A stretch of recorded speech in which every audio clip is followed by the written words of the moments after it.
Екінші аят. Немен басталып жатыр? Уасыл хамза. Уасыл хамза, яғни бізде аяттың басында ол оқылады, аяттың ортасында дыбысы жоқ. Ол қандай қызметін атқарады? Екі сөзді біріктіру, қосу деген нәрсе да. Енді қараңыз, не істейміз біз? Ау лавзатуллах бізде жуан болады. Себебі бізде мына жерде фат қылып оқылады. Не істейміз? Аллаху жоқ. Аллаху қате. Аллахус.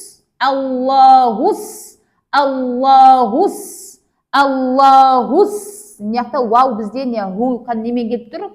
Дамылы болып келіп тұр. Аллахус сомады.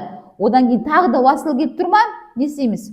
Сотқа асығып кіреміз. Сод. Асығып кіріп кетеміз. Яғни бірінші әріп бізде сукун, одан кейін екінші әріп харакат қосады. Бірақ біз сені ол жерде дыбысты нақты білдірту үшін не істеу керекпіз? Ол махраждан әлсіз әріп соп, одан кейін ол бойында не бар? Хамс, одан кейін ол сафир деген ысқыру арқылы шығара аламыз біз оны ол жерде. Енді бойында итпақ деген нәрсе жуандығы бар ғой. Бірақ нақты дыбыс шығару үшін біз яғни сафир қолдану керекпіз. Одан кейін Аллаху сомады қате. Аллаху сомады.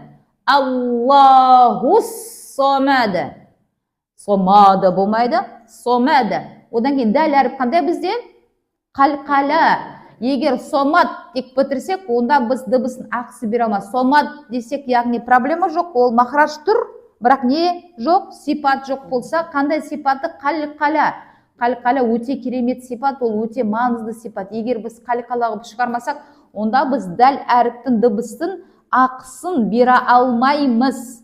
Аллаху сомады.